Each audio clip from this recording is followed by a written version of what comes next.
Hey girlfriends, welcome to Sister Girl Second Act. For those of you who know me or don't know me, my name is Sheila, and here we celebrate the lives of women over 60 through good recipes, self-care tips, a personal story, and then I end with an affirmation. We are on the brink of a major snowstorm here, our first of the season, so I'm going to try and get through this as quickly as I can. I hope, if the same goes for you, that you're warm and comfy and have everything that you need. I just got a couple of things delivered from the grocery store because I'm not going anywhere, not until this is all over. Anyway, you know what we do first. Everybody, please go get yourself a drink, a snack.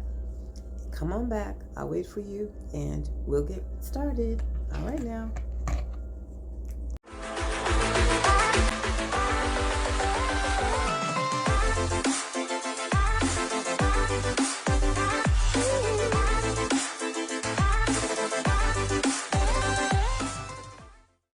So, since it's 2025, I decided to name this the I Choose Me series.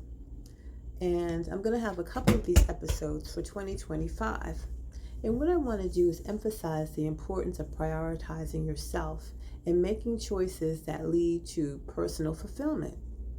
So today we're going to discuss the concept of setting intentions versus making. Really think about what you truly want for yourselves in the coming years, so that I can help guide you through them.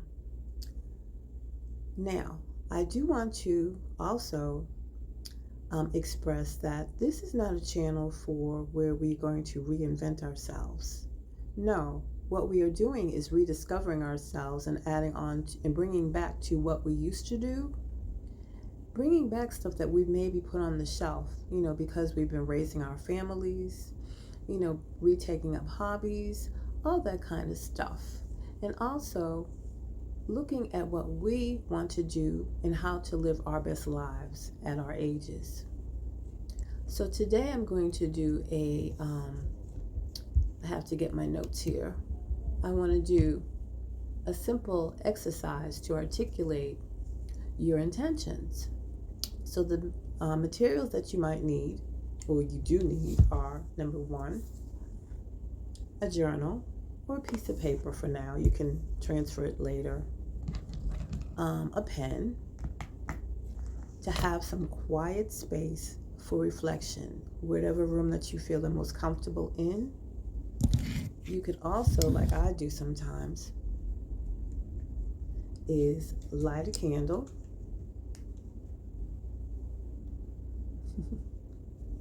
Okay. Or you can play soft music if you choose, if that's going to help make you relax. But anyway, it basically just sets the mood. You want to start with a few deep breaths.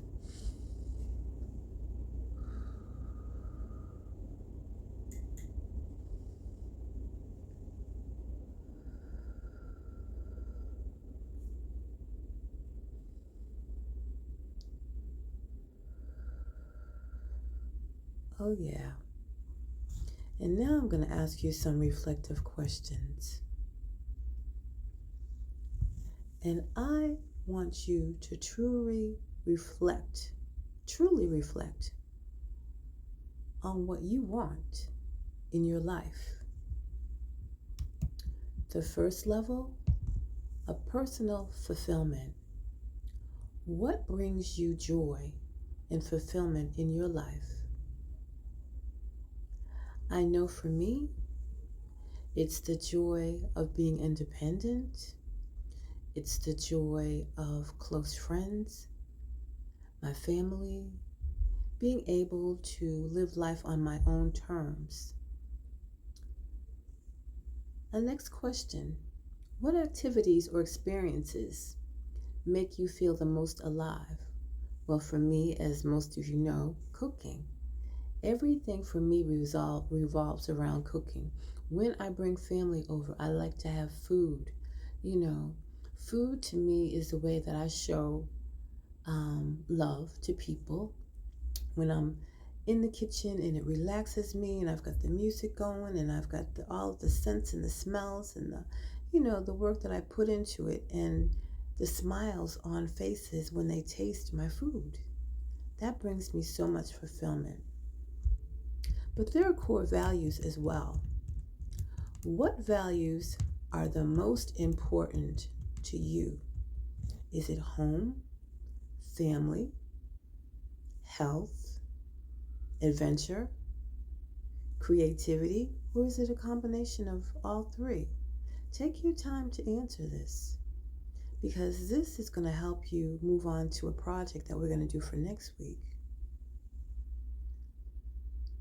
How do you want these values to influence your decisions and your actions? And as I, keep reiterating, we're looking to rediscover and bring things back that we used to do that brought us so much joy that we may have set aside because we were raising a family or we've had to go to work or something or care for a loved one or something. It's time to start bringing all that stuff back. Your goals and your aspirations. What are your dreams for the next chapter of your life? What specific goals do you want to achieve in the next year or two? I sit and I do that when I'm journaling, and that's why I like to journal because, and I know I've said this before as well, I like to see where I've been, where I am now, and where I want to go. And it's like a map will connect the dots because it just shows me everywhere and how I've made accomplishments, what I'm doing to get there. And it's just, it's really interesting because I like being able to look at all the accomplishments that I've made. What about overcoming challenges? What challenges have you faced and how have they shaped your desires? What fears or limiting beliefs do you need to let go of to move forward? For me, it was always being a yes person, afraid of hurting somebody's feelings when I really wanted to say no. And as a result, I started to harbor that resentment because I wasn't actually saying what I truly wanted to say. And I put the other person's feelings ahead of mine, but it would come out in some crazy type of way later, either through a sarcastic remark or something, instead of me just being upfront and just saying, no, I don't want to do this, or no, I can't do this, or no, I won't do this. And that definitely had an impact on for me to be able to move it forward. And also, we all have our grudges that we hold. It's time to let go of them. You can still be in your own space and do your thing, but you cannot keep going backwards and thinking about everything that this person said to you, because you are just going to be going around in a circle. You're not going to be going anywhere. And like I said, stop looking behind you, because if you do, you're not going to be able to see what's in front of you. Also, what type of support or network do you have? Do you have friends or families, a community? A lot of times there's communities on Facebook that I've been seeing more and more coming up. And there's all kinds of communities as far as, related to age, travel, hobbies, types of mental health issues or maybe it's taking care of a parent or something. It's just like, there's all types of networks and a community. Find one where you fit in with the people and the people fit in with you. Also, your health and well-being. How do you want to feel physically and mentally? I know I wanted to physically feel better. And in order for that to happen, I knew that I had to lose weight. Yes, cooking, you get kind of lazy and you're not really watching what's going in your mouth. I mean, that's what happened to me. And next thing I know, I ballooned up to over 200 pounds.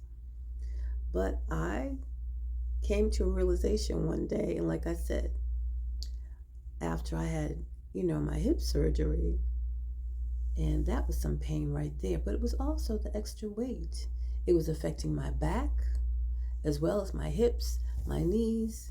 And so I set myself out on a journey where I started watching what I ate, looking into things that would help combat, like for inflammation, all kinds of things like that. And before I knew it, it was a slow path because this was started back in 2022. It was a slow path, but to this day, I'm 40 something pounds down, lighter, and I feel great. And I didn't run a contest to see how fast that I could lose it. It was just time, and it wasn't doing anything crazy. You don't need a gym membership unless you have the money and want to spend the money to run out there and go, exercise with the group. Silver Sneakers is through the AARP, where they have videos online. You can do them on your phone, on your laptop. And I think also if you want to go to the gym, I think that you get a discount in membership as well. I mean, things like that. There are lots of resources out there, but you just got to get up and move. But like I said, I set this out as an intention of what I wanted to do because I was tired of looking at myself like that. I was tired of having 2 and 3 size bigger clothes in my closet. Now I'm happy to say I still have some clothes that are too big for me, and I'm so proud of that. So, yes, when you set your mind to it, you can do it. What changes can you make to improve your overall well-being?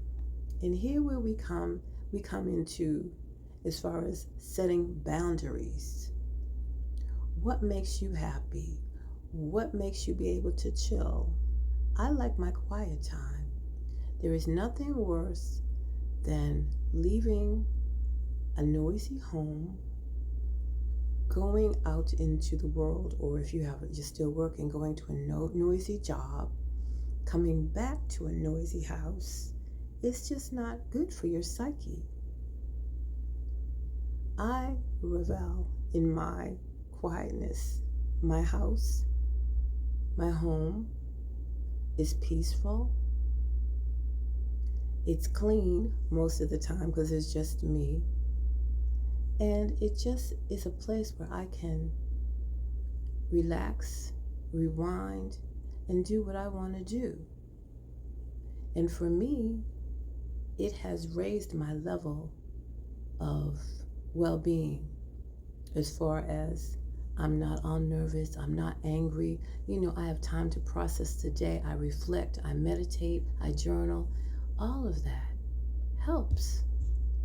And you would not believe that unless you tried it. I'm serious. I'm just not, I'm not promoting anything. I'm not promoting, anybody or any organization or anything. I'm just telling you what I do as far as that helps me with my well-being. A lot of times we don't have people to talk to. I mean, there are, and that's another thing about journaling. You can write out all of your thoughts out, and it's all flowing out on a piece of paper, and lots of times you come up with a solution if there's a problem when you keep reading it. But the best part is when you solve that problem, you look back months or a year or so and look back and see how far you've come because you took the time to take it head on and solve the problem. Next, what new skills do you want to acquire? And this isn't reinventing, this is just being curious. Learning, especially of our age, curiosity keeps your mind sharp. My goal is to learn 2 new languages this year. Why? Because I want to travel. So, because I also am a substitute teacher, I'm going to seek out teachers in the languages that I'm trying to learn to see whether they can help me, rather than going to take it like online in a college or whatever. But I'm telling you, some of these colleges now have courses that are free to seniors. At least some of the fees are, and you just pay the tuition, or is it vice versa? I'm not sure. But anyway, and then there's lots of apps too that you can use as well. But that's what I want to do. I am curious about everything. I always like to, research, always loved it, you know, and it just keeps me going. I am never one to just sit and just stare out the window and let the day go by without having something that I haven't done or a place that I haven't gone. When I'm curious about something, I'm just like itching to know the answer. And when I find it, I get the greatest joy. Now that may be like sound a little crazy to some of you, but that's just how I'm wired. And I like that. So, what kind of legacy? Now, this is important. What kind of legacy do you want to leave behind? The legacy that I know that I want to leave for my family is to know that there's always a way to do things. You know, I use myself as an example. You know, like how my children grew up. Yes, we went through difficult times in my second marriage, but I got out of it and I had to start life again. And I'm proud of where I am today. No, I'm not a millionaire. I don't have money coming out of everywhere. No, but I'm comfortable. I manage, I maintain, and I know how to conduct myself as far as any type of situation, or when it comes to business. That's another thing I got to go back to. What else do I want to learn? I want to learn more about finance. It's essential to know as much as you can about finance these days, especially if you're interested in learning how to invest, how to stretch your money, all that sort of stuff. I am definitely curious to know more about that, and that's on my list to do. But as far as like, what type of legacy do you want to leave to your family so they can say, what did grandma or nana, whatever they call you, so I have one that calls me Jishi. You know, what do they want? What do you want to leave for them? You know? Is it property? Is it values? Is it some of your treasured possessions? Is it, what is it? Think about that. And also that it's going to make a positive difference or an impact in their life, that they're going to still be talking about you when we're not here. And say, well, you know what? My grandma used to do that, or she used to say that, or it's like, that's a wonderful thing. Because you always hope that nobody's going to forget you. I mean, you're not going to be here eventually, but it's so nice when family remembers you. Also, how do you want to make a positive impact on your community or in the world? I think for me, a positive impact is I'm looking at the younger generation, because our world is such a mess right now. I can't even imagine. I mean, coming up, I know as far as for my race, it was hard, and it still is hard. But for these younger people, that are coming up now, they didn't ask for all this stuff. And we have to be there to kind of guide them through it, or at least guide their parents through it so that they can guide them through it. So I'm always offering, or taking the time to offer nuggets of wisdom, to give them something to think about, to give them alternatives, or show them how to have different alternatives to do things, but you can't give up on them. And yes, I probably come across as somebody who's, very strict and everything when it comes to my students, but I want nothing but the best for them. I want them to grow up and become somebody that they're proud of to be. And that's what makes me tick. Really does. It's like, the conversation, we don't always agree, but in the end, at the end of the year, it's just like, wow, you really, aren't that bad of a teacher, And teaching was not my first profession. I was in the office world, administrative, medical. I've had all kinds of jobs. So, but this one I never thought that I would go into, and I'm really enjoying it. When you see their faces light up, or when they actually get something that they don't understand, you're playing so many different roles. You're playing the mom, the grandmom, the teacher. You're playing so many different types of roles, and I wouldn't have it any other way. But for you, what do you want to do as far as, what type of legacy and what impact you want to make on your community? So, what I need for you to do is to write down your intentions. And after you reflect on them, write them clearly and positively. Use affirmative language. Frame your intentions in a positive way using statements, I am, or I choose.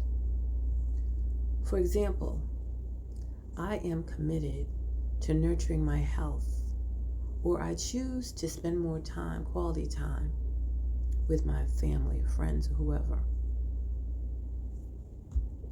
Words like that. Be specific. Instead of saying, I want to be healthy, you could say, I will take a walk every morning and evening or in the afternoon. I'm going to eat more fruits and veggies. Things like that. Not just, I'm going to exercise. That's not going to fly. You have to be as far exact of what you want to do, because otherwise you're not really going to try to attempt to do it. And when you keep reading this stuff over and over, the things that you're doing, pretty soon it's going to just like flow with you. Keep your intentions action oriented. Focus on action steps that you can take. For example, I will dedicate time each week to pursue a new hobby, or I should say, to re-pursue a hobby that I used to do that I no longer do. I'm going to pick it back up again. If you crochet, if you're a seamstress and you sew, if you knit, if you upholster, you know what I mean? Anything that you put aside that you no longer do, that you were good at and you enjoy doing it, pick it up again. Take some time and do it a little bit at a time. Pick it back up. If that's what makes you happy, pick it back up.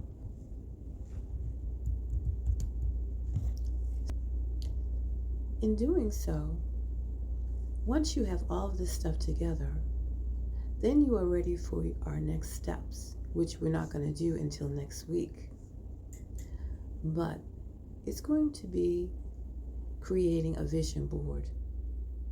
Once you have articulated your intentions, because you can visualize how achieving these intentions are or would feel if you can see it.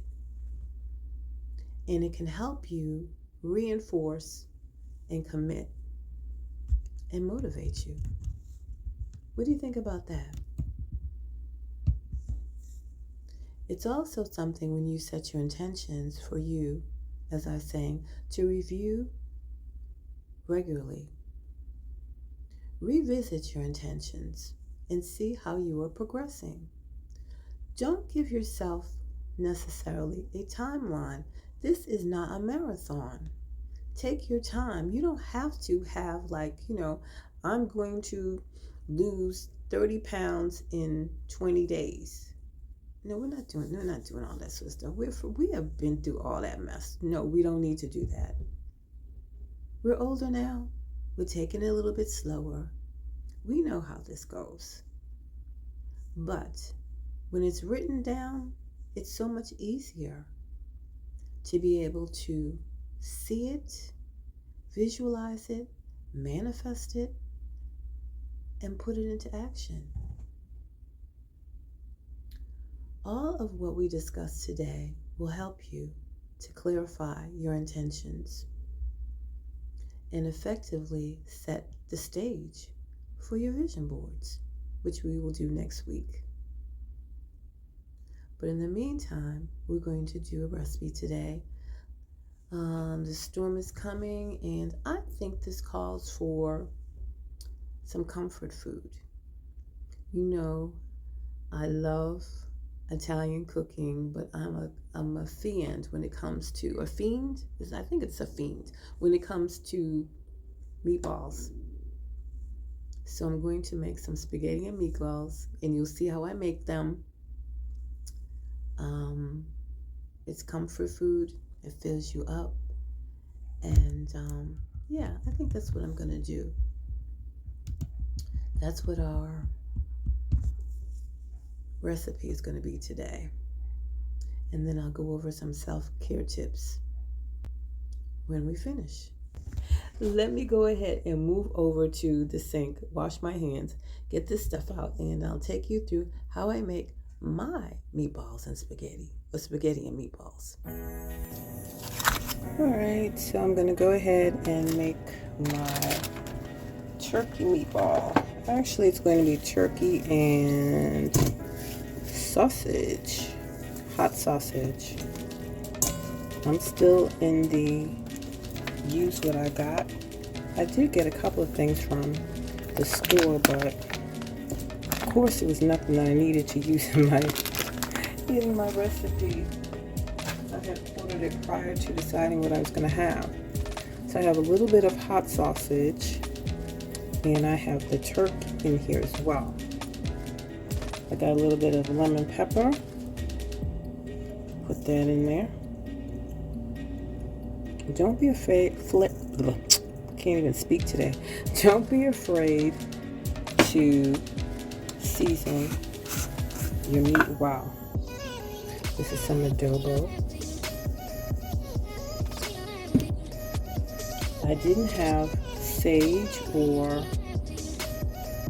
Italian seasoning or oregano, so I have this pizza seasoning, which has got tomato, basil, and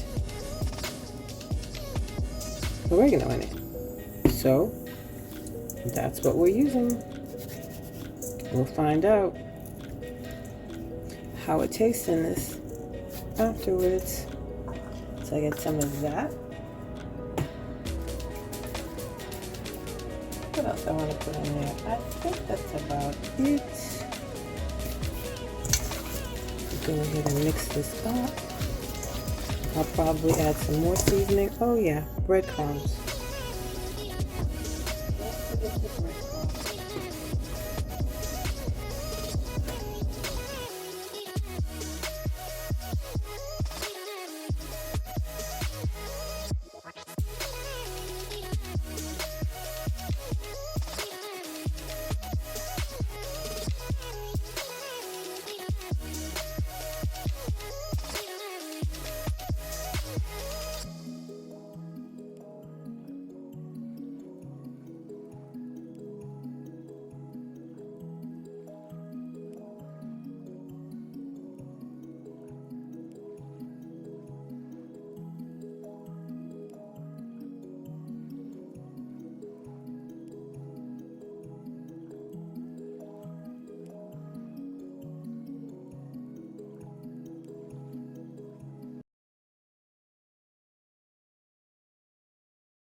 Another thing I like to do is when I'm adding breadcrumbs, I like to coat the meatball in the breadcrumbs like this. Just a light coat.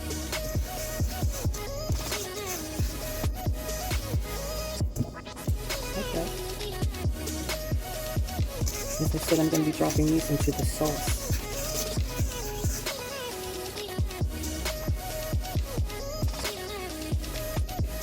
Okay, so let me go ahead and some oil in here. And as it starts to warm up, I had some of this left over in my refrigerator. Red and green pepper that was starting to go bad, so I said, you know what, let me go ahead and use them. So I'm going to put them in the sauce as well. And onions. This is like a quarter of an onion. And these are probably like half of the peppers. I'm also going to add, instead of just regular garlic, I got some garlic chili crunch oil. See, as you can see, I'm just using without my refrigerator. I'll put some of that in there as well. Now I just gotta wait for it to get hot. This pan that I'm using was my mom's, and it goes way back in the family. I love using old pans because it just gives me, I feel like my mom is still here in a way. She used to use this thing for vegetables, for sauces. Let me let those get hot.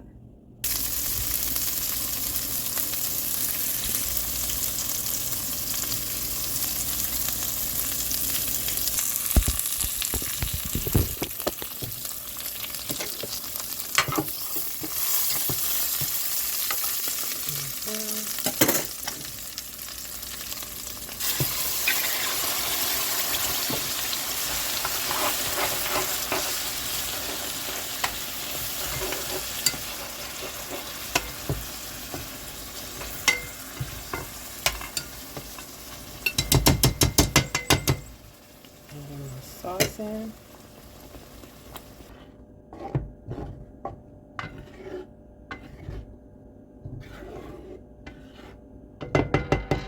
I might add a little bit. I found another jar of sauce. I might put a little bit more in there.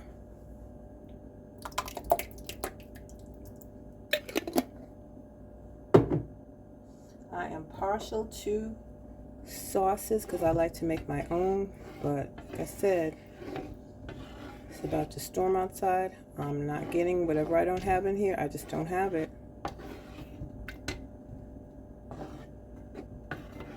So let's bring this to a boil and then we'll add our meatballs.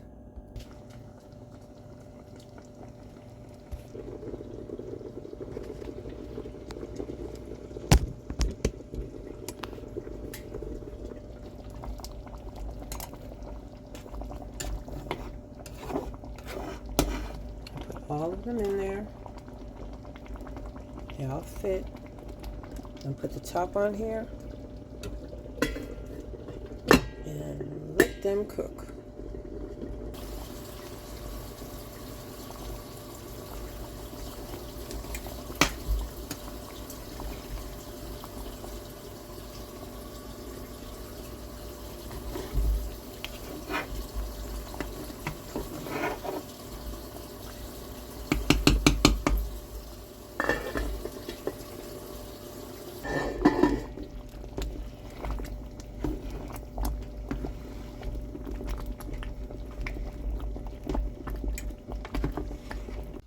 Okay, so I took one out because I want to see how it tastes.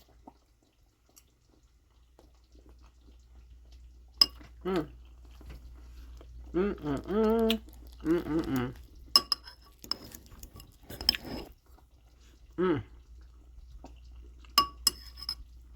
This is good.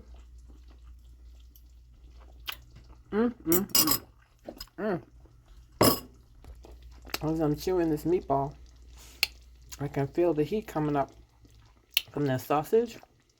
I'm so glad I didn't add any red pepper seasonings to it.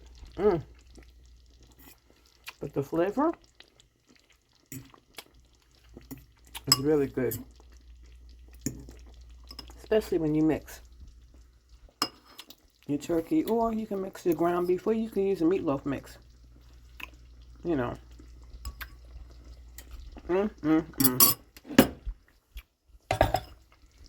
That is delicious.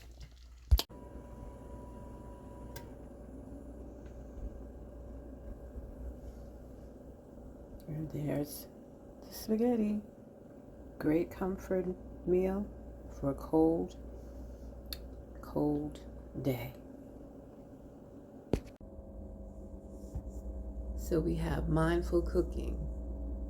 Enjoy the process of cooking as a form of mindfulness. What is mindfulness? When you're just thinking about different things, you're engaging your senses by focusing on the colors, the textures, the smells. This can help you reduce stress and prompt relaxation. Take breaks to stretch or breathe deeply. Cooking should not be a speed race, okay? You need to stay present and relaxed. You can enjoy a warm beverage, some hot cider, maybe some hot chocolate, a cup of coffee. I wouldn't recommend that because that'll rev you up. But you know what I'm talking about. You want to practice gratitude and take a moment during meal prep to reflect on what you are grateful for. And this can also cultivate a positive mindset and enhance well-being. And if you have families or friends close by, why don't you go ahead and invite them over? Or you can dine in, or make them part of the cooking process. I'm supposed to be making a couple of dates with my oldest granddaughter to do a video where we can cook together. This is so that also I'm trying to build up her cooking skills because she's in college now and she can't afford to be running out buying stuff to eat, ordering stuff when she can make it. So that's on my list to do as well for 2025. Set your table, even if it's by yourself. It's an event. It's an event, and it's you being good to yourself. It's a special occasion for you. Reflect on your day. Incorporating these self-care tips can help create a holistic experience. The act of cooking and enjoying a meal is a form of self-care in itself. How'd you like that? Well, that's it for me today. I can see it getting more cloudy. The sun is going in. I'm going to check and make sure that I have all coverings out for my windows and got on my quilt, and I'm praying we don't lose any electricity because I don't like being cold. But now we're going to go ahead and go into our affirmation. And I just want to thank you for joining me today. I hope that you were inspired to set your intentions for 2025. And like I said, it's not a marathon. One day at a time. When you write out one sentence, you might come up with 5 other different things that you've always wanted to do, but you never got to do them.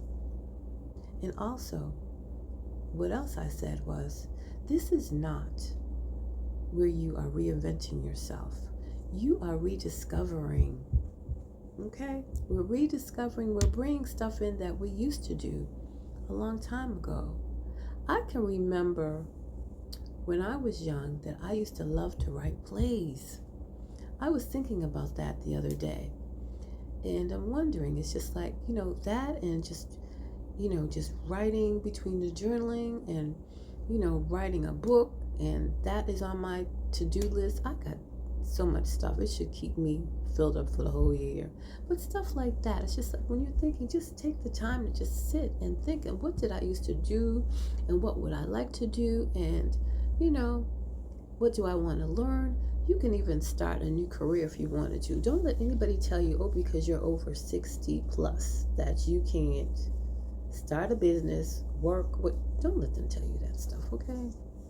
Because these are usually from people that aren't even half your age yet, okay? Well, their time is coming. Their time, and it comes sooner than later. It does.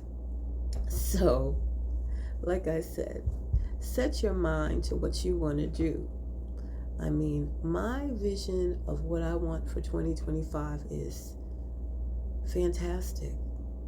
My mission is to, and I hope that I can do this, is to hopefully become bi-coastal, to live in another country for a couple of months, come back, live here for a couple of months, travel a little bit. It's that time. I'm tired of just reading about these places. I'm ready to go now. And that's on my bucket list. And I just turned around and, signed up for my passport. Now I got to call and find out what I need as far as to get my visa. And yes, I'm doing this. And I would love to take you on the ride with me. So come on. Get your journal out. Start today. Get your journal out. Start writing. It's just like I go through these things so fast because I put everything in them. Look at all these pages. I put everything in them. And I bring it to life. And when you get one thing accomplished, you're going to feel so good about yourself. I'm telling you. For you. This is for you. This is the year I choose me. I'm going to do what makes me happy. Think about that. Remember it. Okay. Let's get ready to go into the affirmation. And our affirmation for today is, I choose to honor myself and embrace my journey in 2025 and beyond. Thank you so much for joining me today. Please don't forget to like and subscribe and leave comments and suggestions. Until next time, be safe and have a wonderful rest of your weekend.